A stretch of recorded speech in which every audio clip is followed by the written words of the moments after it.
오늘 저렇게 건강한 울음으로 태어나는 새 생명들은 생명이 언제나 어느 때나 진실이며 축복임을 알게 합니다. 어느샌가 세근대며 잠든 아이들을 창밖에서 바라보는 부모들,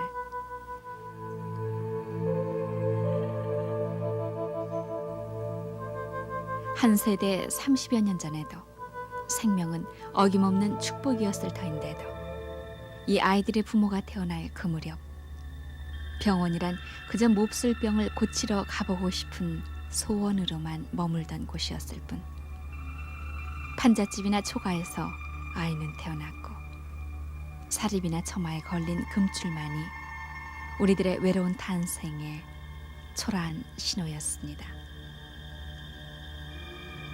병으로 목숨을 잃는 아이들이 많아 태어나고 1, 2년은 살아봐야 호적에 오르기도 했고, 그래서 지금 더러 40, 50대들의 실제 나이와 호적 나이를 틀리게 만들었던 삶들. 병원은커녕 약 쓸 틈과 여유가 도무지 없어 회갑도 맞기 전에 벌써 할머니 얼굴로 늙어버린 우리들 어머니. 그 어머니의 약손만이 우리들의 배앓이를 말끔히 가셔주었을 뿐입니다. 오늘 대처의 웬만한 병원마다 약재실 앞에 겉보기에는 아픈 것 같잖아 보이는 사람들이 역대합실처럼 순서를 기다리고 있고, 하찮은 열에도 의사의 처방이 따르고 있습니다. 감기란 그저 대수롭지 않은 찬바람 끝에 열증으로 치부했고, 목욕하기가 그렇게 힘들어 몸과 머리에 이와 석회가 떨어져 나갈 날이 없어 속옷을 벗어털며 두 엄지손가락으로 소리를 내며 이잡던 시절, 미군들이 가져온 DDT를 파리약 뿜듯 몸속으로 뿌리며 얼어 터진 손등에 다이아 찡가루를 덧대면 우리들의 겨울은 그렇게 상쾌할 수가 없었습니다. 빈대 잡기 위해 초가 삼간 태울 수 없다는 유명한 어로까지 만들게 했던 빈대도, 이도, 그리고 DDT도 다이아증도 찾아볼래야 찾을 수가 없게 된 오늘.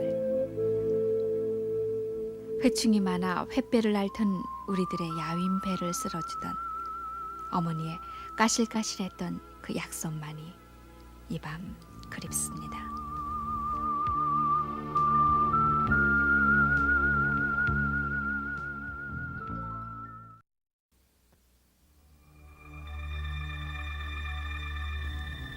(1957년) 그해 태어난 아이들이 올해 우리 나이로 30이 됐겠지만 그 아이들이 태어난 세상은 온통 앓는 사람 투성이었습니다.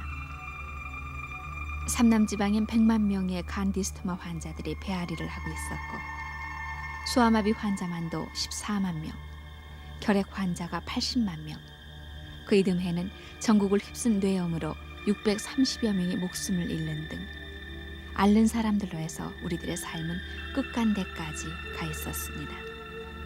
거기다 전략 농간이 결식 아동이니 하는 낱말들이 우리를 핀멍들게 하더니 경상도 어느 지역에서는 1000명이 넘는 배골른 결식 아동들이 학교를 자퇴해야 했습니다.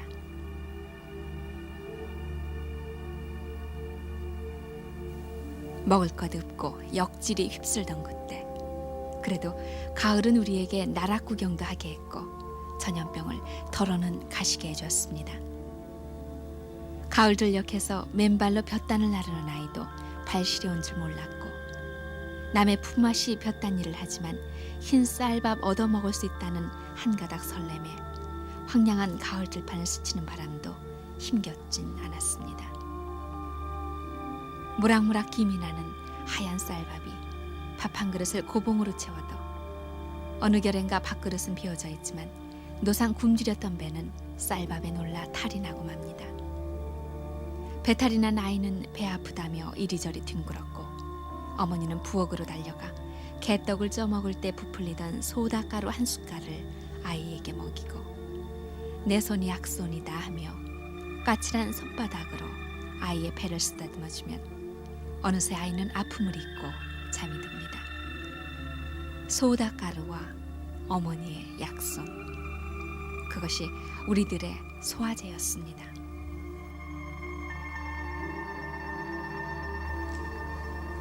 자귀 난다 또는 짜고 난다. 원래 이 말은 개나 돼지 등 동물들이 갑자기 뭘 많이 먹어 생기는 병을 일컬었지만 우리 어머니들은 없는 살림에 먹일 것도 없고 갑자기 뭘 많이 먹고 싶어 할 때 우리들더러 자귀 난다고 저어했습니다만 약이나 병원이 없을 그때 어쩌다 급체나 광난이 나면 사관을 트는 동네 노인을 찾아가곤 했었습니다. 그러나 사관침도 아이들은 마다했습니다. 그때 아이들이 바라던 것은 활명수, 그 활명수 한 병 먹었음 하는 것이었습니다. 못 사는 살림에 배 아픈 사람은 왜 그리도 많았든지 지금으로 치면 위염이나 맹장염, 장염 같은 것을 모두 배앓이로 일컫던 그때 활명수는 모든 배앓이의 약이었습니다. 아이들은 배 아파서라기보다 그 달콤한 맛에 자꾸 배가 아파 활명수를 다시 마셔봤으면 하는 바람도 있었습니다. 그러나 활명수는 사 먹기조차 쉬운 일은 아니었습니다. 그때 또 아이들을 괴롭힌 것은 종기였습니다. 목욕이라야 1년에 날받아 놓고 손가락으로 셀 정도였으니 떼국이 밀린 자리를 긁어서 부스럼이 생기다가 걸핏하면은 종기가 되곤 했습니다. 아이들뿐 아니라 어른도 머리 감는 일이 한 달에 한 번 될까 말까 해 때 저른 머리카락이 뒷목을 찔러대 종기가 된 발찌로 고생을 하곤 했습니다. 그러면 교고약이니 이명래 고약이니 해서 고름 빼는 노란 심이 박힌 시커먼 고약을 성냥불이나 아랫목에 녹여 붙이고 다녔습니다. 목화씨 기름이나 쌀겨 기름으로 만든 이 고약은 골문 데는 특효였지만 이마에라도 종기가 생기면 여자애는 시커먼 고약이 창피해 학교를 가지 않겠다고 때를 썼습니다.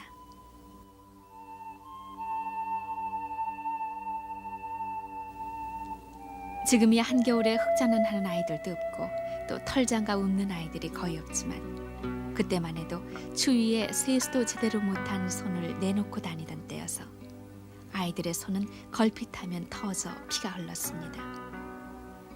그 손튼 데나 상체기에다가는 흙을 헤쳐 고운 흙가루를 바르거나 풍년초 담뱃가루를 털어 바르기도 했습니다만 어쩌다가 아까진기라는 빨간 머큐름이 있는 집 아이들은 상처가 조금만 나도 아까진기를 큼지막하게 발라 자랑을 하고 다녔습니다. 아까진기는 활명수와 함께 아이들에게 선망의 약 노릇을 했고 시골에서는 배 아픈 아이들의 배에 이 아까진기를 발라주는 웃지 못할 일도 벌어졌습니다. 이때 세상을 깜짝 놀라게 한 신기한 약들이 미군과 함께 이 땅에 들어왔습니다. 바로 DDT와 다이아증이었습니다.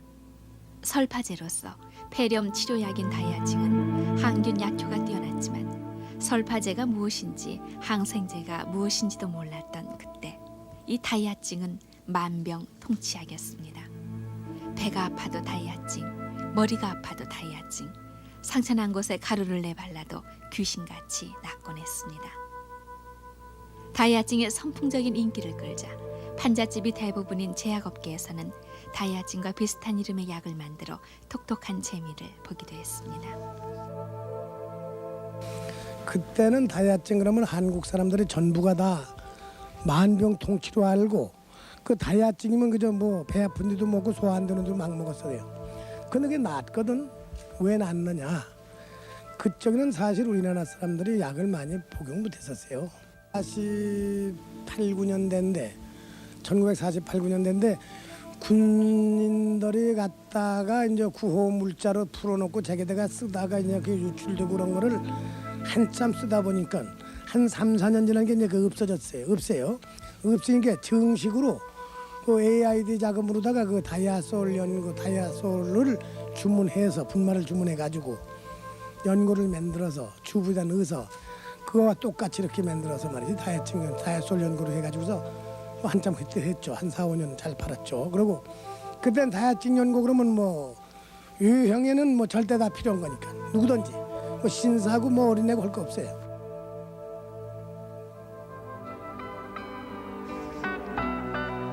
이 다이아증과 함께 들어온 것이 바로 DDT입니다.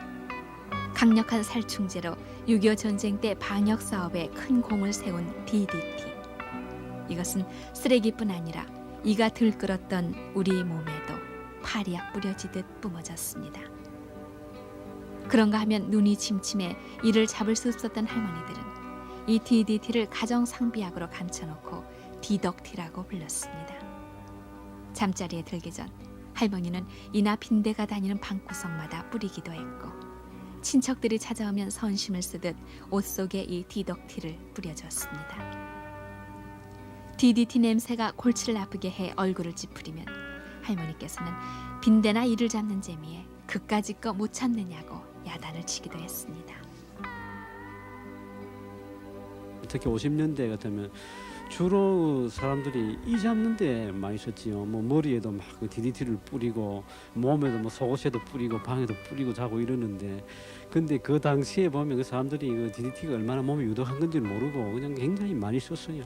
뭐 저희 집만 하더라도 뭐 그냥 저희 할머니는 그냥 그걸 뭐 개에다가도 뿌리고 우리 온 몸에다 뿌려주고 이래 가지고 뭐 하루는 보니까 뭐 개를 약을 발랐더만은 그 몇 시간 후에 개가 죽더만은요.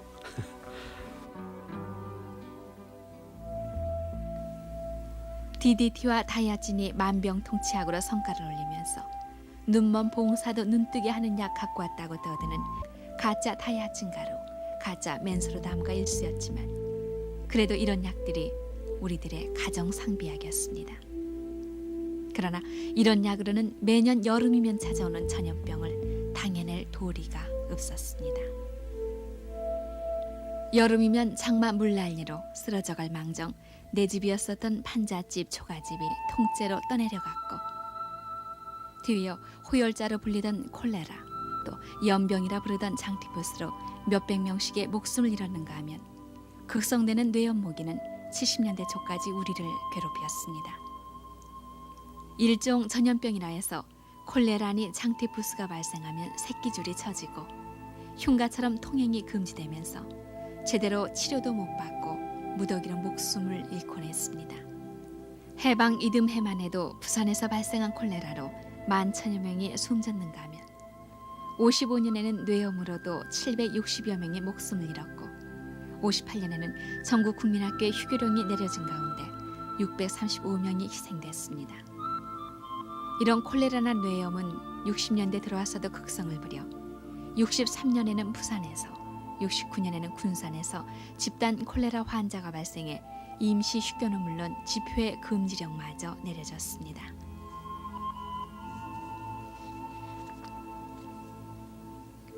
병원이래야 큰 도시나 읍에 하나 있을까 말까 했던 그 당시로서는 전염병 환자뿐만 아니라 보통 때에도 환자를 입원시킬 병상이 턱없이 부족해 급한 환자가 발생하면 왕진 가방을 챙긴 의사는 몇십 리 산길을 걸어 왕진을 나가야 했습니다.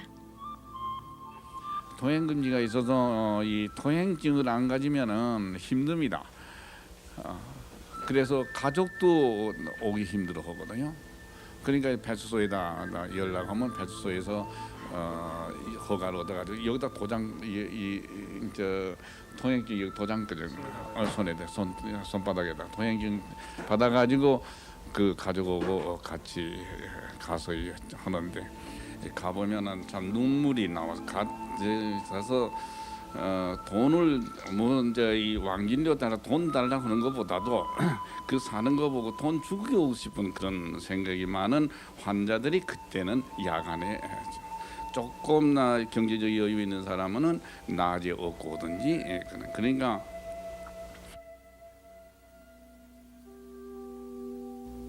가난과 질병에 온몸이 시달리는데 무엇 기댈 것 있다고 기생충마저 우리를 가만 내버려 두지 않았습니다.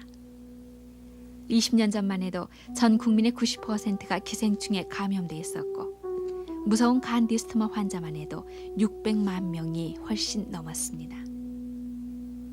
그래서 어른들은 회충이란 을에 우리 몸에 있는 것으로 여겼고 끼니를 제대로 잊지 못한 아이들은 회충을 토해내기도 했습니다. 이렇게 멀건 침이 나고 헛구역질이 나면 어머니들은 말린 짚을 아이의 목에 감아주고 등을 두드려 주기도 했었지만 그나마 잘 먹지도 못하는 것을 기생충에게 빼앗기지 말자고 60년대부터는 대대적인 구충 운동이 전개됐습니다. 당신의 몸에서 기생충을 몰아냅시다.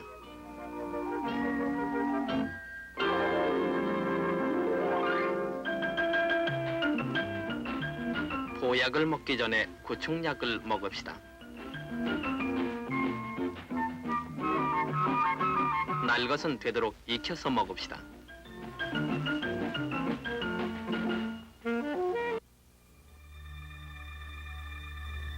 보릿고개가 가까워지면 성냥갑에 변을 넣어 회충 검사를 하고 회충약이 학교를 통해 온 집안 식구 수대로 나누어졌습니다. 그 유명하던 회충약 산토닌을 먹는 날이면 아침을 굴먹고 그 독한 산토닌을 먹고 또 마취된 회충이 되살아나기 전에 쓸어버리기 위해 우리는 설사약을 먹었습니다. 그때는 아주 그 약이 그냥 아주 질이 좀 안 좋았던지 그때 그 산토닌이라는 약이 있었는데요. 아주 먹기도 사납고 양량도 많았었습니다.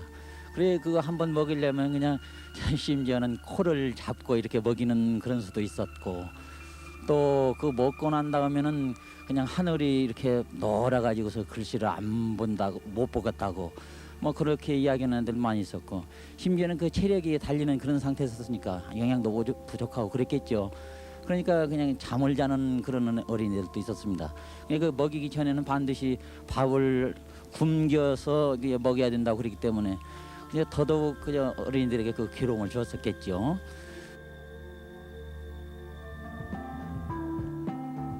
기생충을 박살내자는 뜻에서 이름마저 기생충 박멸협회로 내걸고 전개된 구충사업 추진본부는 이제 별로 할 일이 없어져 이름마저 건강관리협회로 바뀌었고 기생충 난 검사 대신 혈압을 재고 얼마나 살이 쪘나 비만도를 측정하는 오늘 전국엔 병원이 15,100개가 넘고 종합병원만 해도 183개나 되고 입원할 방이 없어 의사가 왕진했던 왕진 가방 대신 10만 개 이르는 병상이 마련돼 있습니다.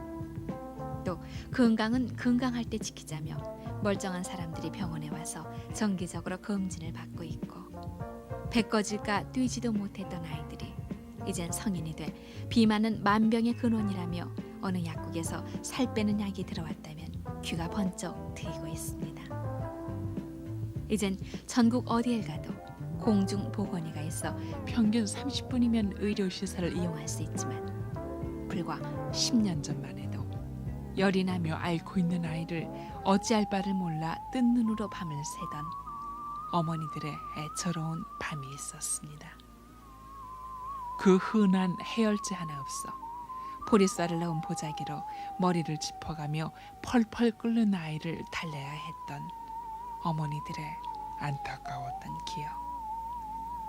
마마 끝에 얼굴이 엉는다고 팔뚝에 큰 도장만한 우두 자국이 남아 여름철에 짧은 소매를 입지 못하던 여인들. 천연두나 뇌염이 없어지고 호열자 연병이 무슨 병인지조차 알지 못하는 오늘. 그러나 밤을 밝혀 기도하듯 우리의 아픈 배를 쓸어주던 늙은 어머니의 약손이 그리울 뿐입니다. 어머니, 그때 어머니의 약손이 그립습니다.